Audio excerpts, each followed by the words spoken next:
All right, so we can now begin our class. The 5 minutes is up, and we can continue. So, in our previous class yesterday, we had already introduced what project management is all about as a course. So, today we shall continue and we shall first start looking at the nature of a project or project management. So by nature, what they just simply mean is we are trying to just look at the features or the basic components that are contained as a collective within a given project or object.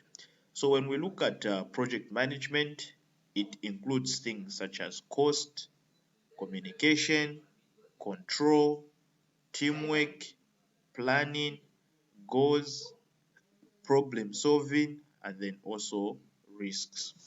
Okay, so these are the things that we shall look at as we keep going along the way. Now, before we proceed, we have to first uh, define what is known as a project, since of course our program is called project management, and in that term project management we can be able to see that we've got particularly two different phenomena.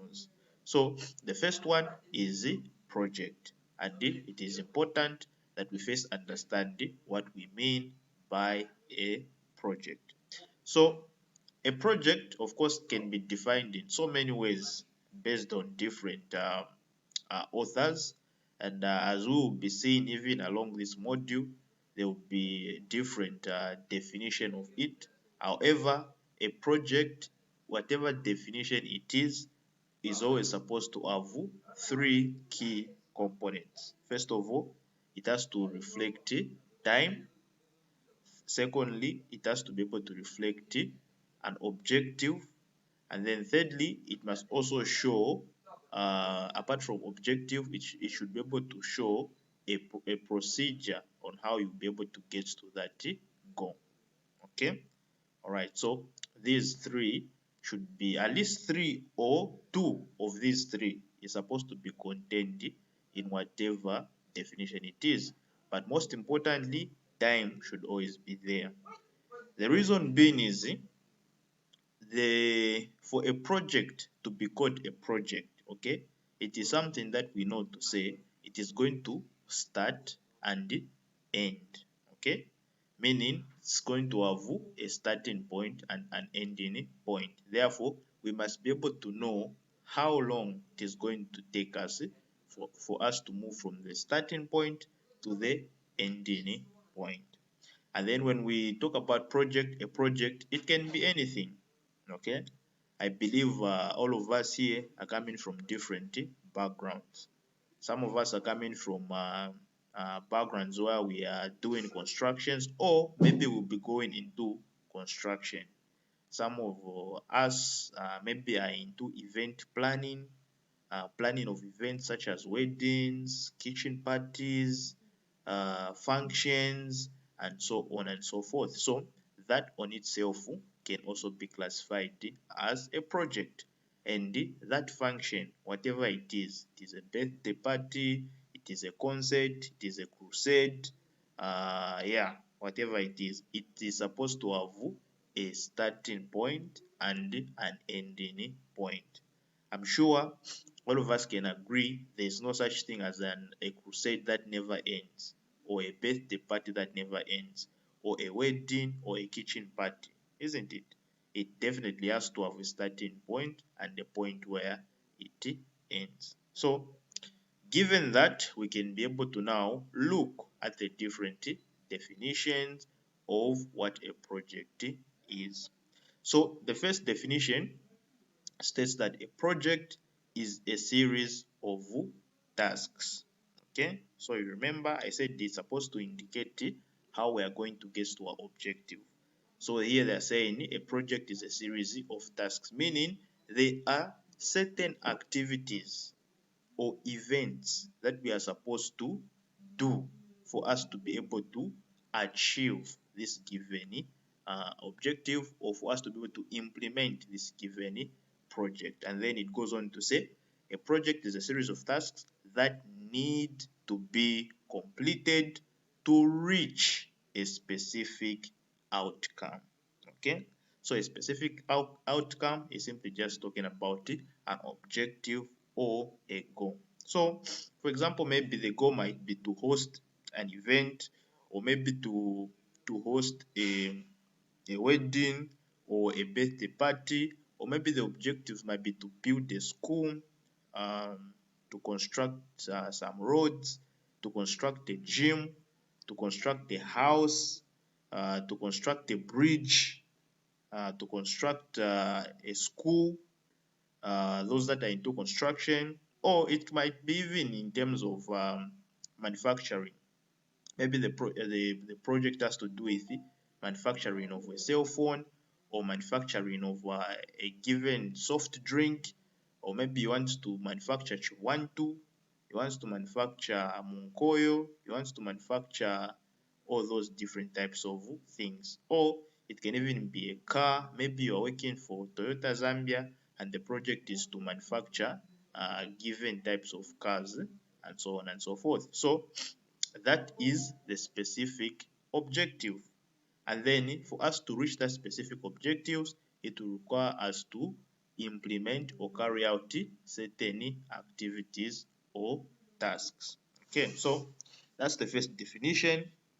So the only weakness in the first definition is that it hasn't indicated to say this thing or process will be accomplished within a given time frame. Okay, all right, so the second definition now states a project can be defined as a set of inputs, okay, and outputs required to achieve a particular goal. Okay, so the particular goal is the objectives, the inputs, outputs is the process. Then the other definition here states project can range from simple to complex and can be managed by one person or 100 people. All right, so when it comes to project management, based on the size of the project that you are planning to implement, it will also determine the number of people that will be required to manage that given project. If the project is small, it will just require maybe one person or one individual to manage that project. For example, the project might be that maybe you are building a house. Okay, you're building a house, you can be able to oversee and manage the whole entire project just as an individual. But in a case where maybe let's say you'll be building a maybe let's say a health post, or you'll be constructing a road, isn't it? A very long road. You're required to have other minor managers who can be in form of supervisors to help you manage that given project. Alright, then projects are often described and delegated by a manager or executive. Okay, so here what they're just simply saying is a project has to have someone in charge. Okay, and then this person who is in charge will be also responsible to issue out um, roles, okay, to the people that are involved in implementing of that project. So a project manager must be able to understand, okay, so this project it will require people with such and such skills, and then he must be able to find those people with skills and then be able to give them the roles and the position that will be required in making sure they implement that given project. So maybe you might need someone who's in, if you are in construction, you might need a bricklayer, you might need a plaster, you might need a darker boy, you might need some surveyors, you might also need maybe let's say people to do with finance that know how to manage the financial aspect of a given project. If it's building a house, you need electricians, you need plumbers, you need people that know how to put a roof, you need people that know how to paint, you need people that know how to put slab, and so on and so forth. And then maybe if a project involves, maybe let's say, assembling of a smartphone, then you need people that are specifically skilled in that area compartment, where it has to do with the um, assembling of the smartphone or assembling of a given car or machine. All right. So it is a temporary endeavor designed to accomplish the certain goal. So the term here, temporal, simply means it has got a beginning and an ending point. In short, it's supposed to have a time frame. All right. So that is on a project. And then, of course, we have got a definition by the Project Management Institute, which defines a project as a temporary endeavor, okay, time frame, undertaken to create a unique product, process, service, or result, then objective or outcome. So there are a few key things to notice in this definition. The word temporarily means project must have defined the beginning and end. That's one time frame. This means every project must include the timeline, scope, and the resources. Okay, so they've even gone a little bit deeper in telling that not only should you be able to indicate the timeline, but you should also indicate the amount of resources that will be required and what type of resources under scope here exactly will be required for that given project. Because the resources that you might need, okay, for building a school might not be the resources that you need for building a clinic or for assembling a smartphone or assembling a car, or maybe for organizing and hosting an event, or maybe for assembling a soft drink or a type of food, and so on and so forth. So the fact that it is temporal with a beginning and an end also means that it is not part of ongoing operations. Okay, so a project might be part and parcel of a given organization. So the organization exists to give uh, certain goods and services. So the organization is not a project. However, the organization which exists with ongoing processes or operations to provide goods and services can be able to have projects that it wants to fulfill or implement. So the project is not part of the ongoing processes. Okay, all right. So this brings us to the second point. The purpose of the project must be to create a unique product, service, or result. So, as an organization, that is, it has got its own going day-to-day operations, isn't it? Then it might embark on a project so that it can be able to deliver certain unique products, services, or results.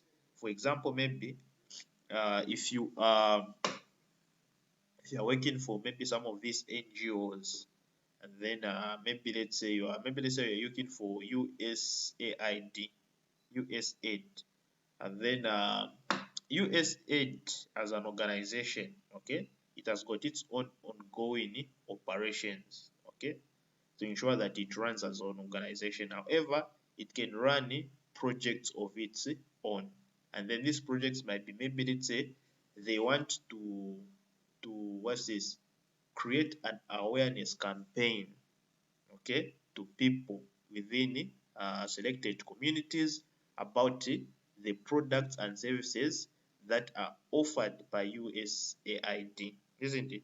So they'll embark on a project which can be titled as an awareness campaign. Okay, all right. So that's on project. and how it is different from the ongoing operations of a given organization. So the ongoing operations are just there to support the organization to exist and to continue uh, being in service. Then the project itself comes in to deliver unique product, services, and results. Okay, so all of this is self-explanatory. Now, each project that you embark on or about to embark on has got about three primarily objectives that it wants to make sure it flows in line with or wants to achieve. So the first one, of course, has to be specification, performance, and quality. Okay, so whenever you are about to embark on a project, it is very important that you specify exactly what it is that that project that you want to embark on is going to accomplish. Okay, your goals shouldn't be ambiguous or vague. It should be something that is simple, that is clear, and straightforward, meaning it should be able to be specific. If you're about to embark on a awareness campaign about the services that USAID provides, then it should be that. It shouldn't be something else. Okay? Alright, so it's just an awareness campaign. And then apart from that, performance. You must be able to indicate the performance that will be required, okay, in that project that will be implemented, okay. You must be able to show to say, as we implement this project, we require people to be performing based on this given standard. Anything less below this standard will be unacceptable, and it will mean that the project is underperforming. Okay, so you must be able to indicate the performance that will be required in implementing that given project, and then you must be able to specify exactly what it is that the project is going to implement. And then quality is another important thing or objective that should be in line with the project you're about to implement. And by quality, you should simply be able to just show, okay, so our services or our products that will be given to the community or to our clients, they should be of this given quality. In some cases, if you are dealing especially with maybe let's say food, isn't it? You must be able to be aware of the rules and regulations and the legislative legislative sorry about that word, but the rules and regulations, okay, of a given region or city or place where you are operating from. And then after following those rules and regulations, they will be able to indicate the quality of food or drinks that are accepted. For example, when it comes to energy drinks, there's too much caffeine that is usually contained in energy drinks. However, based on in the region where you are operating from, there will be a specified amount of caffeine content that will be allowed. If your product or your energy drink that you're about to offload on the market does not meet that quality, then it cannot be allowed. Therefore, you must be sure of the quality of your project, and you must be able to indicate to say, okay, so this project that we're about to embark on is going to provide us with this quality of goods and services. So now that's just the first primary objective, that you must ensure that the project that you are implementing should be able to fall in line with. Then there is the second one, which is the budget. Okay, This one can also be simply resources that are required or will be needed for us to be able to implement this given project. But to simplify things under resources, we just quantify them in terms of finances, which will fall under budgeting. So under budget here, you must be able to indicate the resources that are needed for us to be able to implement this given project. And then you must be able to calculate exactly the cost based on the resources that will be needed and their quantity that will be required for you to be able to implement that given project. And then last but not the least, we must be able to also show the time frame in which our project is expected, okay, to be accomplished or implemented in.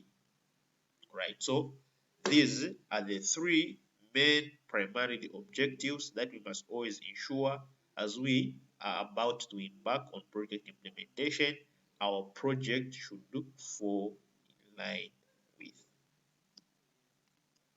All right, so now we can take a look at the different categories or types of projects that are there. So basically, there are about four categories of projects that exist. So the first one or the first category is simply the civil or chemical engineering and construction projects. Okay, so the projects that fall under the civil or chemical engineering and construction projects are simply just the projects that has to do with building, construction, land. Okay, can't seem to see this word. Okay, but simply has to do with land. Maybe it's land surveying, or maybe yeah, measuring a piece of land, earth moving, tunnels and bridges, those that are into construction of bridges and also construction of tunnels, such as especially those in mining and quarrying, petrochemical plants. So here maybe you want to construct a petrochemical plant in Delhi, such as in Delhi. Then we have got oil and gas. So all of these simply fall under this category of projects, which is known as civil or chemical engineering and construction projects. Then we've got the second category, which simply falls under manufacturing projects. So under the manufacturing projects, we first have to acquire resources or factors of production. Then we have to be able to have a certain process that we are able to pass these inputs or resources and then be able to assemble them and come up with a unique product or service. So the whole process is known as manufacturing, and the projects that fall under this category are simply known as manufacturing projects. So a good example, we have got medicine. So medicine, you will require maybe let's say different types of roots, trees, and then you have to purify them, chop them, pass them through maybe a process of distillation, and then be able to start assembling them, putting them together. Maybe after you mix them, you put them in the fridge, they solidify, you come and add this, and then together you come up with a unique product, which can be maybe let's say paracetamol, which would be a pharmaceutical product. So other manufacturing projects, we have pharmaceuticals, we have got drinks and food, we have got heavy engineering.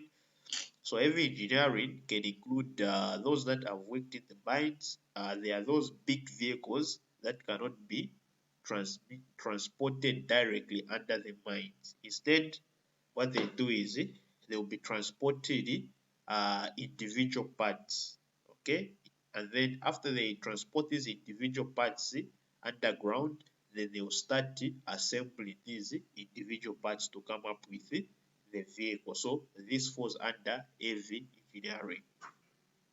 We've got aircraft and aerospace. I believe this can also be in terms of maybe let's say assembling a rocket. Yeah, so you bring different parts so that you can be able to assemble and come up with an aeroplane or a rocket. Automotive simply has to do with assembling of cars, these same automobiles that we see, or the the average cars that we see on the road. Then equipment manufacturing, new product R&D. So these fall under manufacturing projects. Alright, then we also have got what is known as management projects, often internal for companies' own benefit. Okay, so management projects, these are simply just projects that are aimed to provide management assistance to a given organization. So an example can be IT systems, which can be introduced so as to help with the management within a given project, reorganization, recruiting drive, such as maybe let's say you want to recruit people in your organization, you want to employ people. So there will be that whole process of recruiting people. You have to bring together a panel of people that would be good at evaluating applicants and ensuring that they are able to pick people that are suitable for various positions within a given organization. Regulatory change, marketing projects, and so on and so forth. So these fall under management projects. And then we've got the fourth one here, which is projects for pure scientific research projects. Okay, so a good example that we can give for projects under this fourth category can be the COVID-19 vaccine. So in a situation where we had a global pandemic, and in this global pandemic, we needed some form of vaccine that can be given to people so that people can be vaccinated against this global pandemic or disease, which was known as COVID 19. So they have to start embarking on a research project, okay, where they were trying to research so that they can be able to come up with this vaccine. Such projects fall under pure scientific research projects, and the projects that fall under this category usually have got a high risk in that there is a possibility that as you are looking for that cure, maybe you won't find it, or maybe it will take long to find it, meaning you you might be required to invest a lot of money.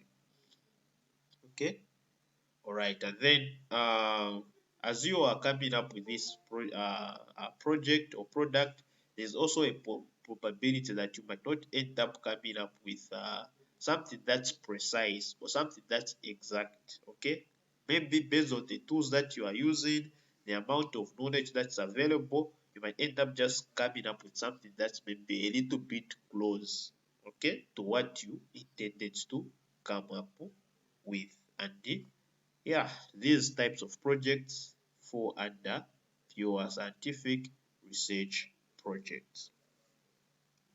Right, so that's on the types of projects that have been explained here up until uh, life, project life cycle. So we can take a look at project life cycle, then we can be able to end here for today. Then when we come tomorrow, we can continue by looking at the characteristics of a project. Okay, I think let's just finish including characteristics of a project. Then when we come tomorrow, we can start on project planning. All right, so project life cycle. So what is a project life cycle? I believe all of us know what a life cycle is. For those that maybe might not be aware, a life cycle is simply just a journey through which anything goes through from the time it is initiated up until the time it is closed. So we've got a life cycle of a butterfly, we've got the life cycle of insects, we've got the life cycle of human beings. The life cycle of human beings begin once the human being has been conceived within the mother's womb. They are born, and then it is closed once they die. So, in the same manner, we discover that even the projects that we embark on or undertake on also have got their own life cycle. So the beginning stage for the project is known as the initiation stage. So at the initiation stage, this is where you first come up with the ideas. Okay, so these ideas might be, let's say, a solution to a given project, to a given problem that you are facing as organization, or maybe it might be people, just people in general within the society that are a problem that they are facing, and then you come up with an idea that would be more like a solution. If we might give an example, we might use maybe we might use social networks. You know, this famous social network owner by the name of Mark Zuckerberg, when he was asked what he was thinking when he came up with Facebook, he said he saw how people were having challenges communicating over long distances and across borders. Of course, by then the phones were invented, but for you just to be able to communicate with someone in Australia or in America, it was a little bit limited. So he decided to innovate and come up with a social media network where people can be able to join and can be able to have contact with people across the borders. So this is the beginning stage when you come up with an idea or when you initiate an idea that can be a solution to a given challenge or problem that your organization is facing or the society at large.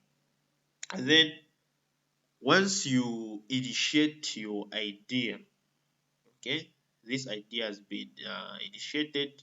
The second thing is you have to now start planning for this given idea or how you expect it to be implemented or manifested. At this stage, you begin to analyze the resources that will be required, and then you also begin to analyze how much of these resources will be required for you to be able to implement this given idea that you have come up with. So that falls under planning and is the second stage under the project life cycle. Once you are done with this stage, then you have to be able to move on to the third stage, which is known as the stage for implementation of the plan that you are made. So the third stage is also known as execution, and is simply a stage where you now begin to physically implement, okay, or execute this given idea based on the plan that you had made. Okay, now you intend to uh, implement this given project, and then as you implement and execute, then you go to the fourth stage, which is known as monitoring, where you now begin to review what you have implemented, if it's according to what was planned in the given plan. Okay, it is usually at this stage where you begin to even make adjustments. If you're able to see that, oh, what we had planned is actually not what is being executed, so what can we do? Okay, so we should do this, we should adjust this and this, we should try to bring more on board of these resources. Okay, and as you are doing that, you are monitoring and adjusting. And then once you are done, okay, you are done with everything that you said, then you can be able to finally come to the fifth and last stage of the project life cycle, which is simply known as the closure. So here you now close the given project because now you have finished implementing and executing everything that you had put in the planning stage. Now, closure again does not necessarily mean the project has gone smoothly and everything has been accomplished. Sometimes closure simply just means we have tried to do everything that was in the planning stage. However, we have failed to do it and we do not have more resources, okay, to be able to continue with this given project. So we are closing this given project. That's what closure might mean in some cases. But again, in some cases, closure might simply mean we are finally done fulfilling what we had intended and planned during the planning stage for us to be able to manifest the idea that we had initiated at the beginning of the project. So that's on the project life cycle. Now, every project is supposed to have characteristics, and these characteristics can be categorized into 5 categories. So the first one, a project is supposed to be specific. Okay, you must be able to specify exactly what it is that you are trying to implement. So for example, we give an example of Mark Zuckerberg, who was trying to create an application. So the application was to give communication to people that are in different places across the world. Okay, so that's specific. The objective there is specific. He wants to give communication to people that are in different places or regions across the world. So every project is supposed to be that way. When you're about to undertake a project, you must ensure that the project objective is specific. Okay, right. So secondly, the project must be measurable. It's good to dream big. Okay, it's good to dream big, to have big dreams. No, me, I want to be the president of the whole world. That's good. That's nice. But it's very important again to be realistic, okay, and be able to come up with dreams that you can be able to scale or measure to say, okay, so this project that I want to implement, it will cost this much. Okay, it is measurable. You're able to even measure the figures and the resources that will be required in the given project. If you come up with a project that is too big to the point that you can't even measure it, you don't even know how much resources will be required for you to implement that project, then that project is a failed project to begin with before you even begin it. So it is always ensure that as you are embarking on a project, please don't be too ambitious. Okay, make sure it is something that is measurable. You are able to measure and count everything that will be required and included in the implementation of that given project. The third characteristic of a project is that it has to be achievable. Okay, so this one, it's more like illustrates the second characteristic. Okay, only that it focuses more on the being real or realistic. Okay, so you might be able to measure to say, okay, so this project will require this and this and this and this and this. But realistically speaking, first of all, do you have the capability to provide those same resources? Maybe let's say you have measured to say, this project will require $5 billion of investment. The question is, are you able to source or raise that $5 billion. So it is important that it is something that you are sure is achievable. Fourthly, a project is supposed to be relevant. Okay, so you might have a good idea, but that good idea, is it that much relevant? Is it something that people are willing to say, okay, yeah, we are going to support this thing, indeed this thing is going to help us? Or it is something that can be done away with, thinking, oh, this is a good thing, but even if it's not around, yeah, we are fine, we are okay. So which one is it? Okay. So whenever you are embarking on a project, you must be able to ensure that it is something that is relevant. And then last but not the least, a project is always supposed to be time bound. You must be able to define the part or the point where the project is going to start and the part or the point where the project is expected to finish. So that is where we'll end for our class today. And then when we meet in our next class, we shall begin by looking at project planning.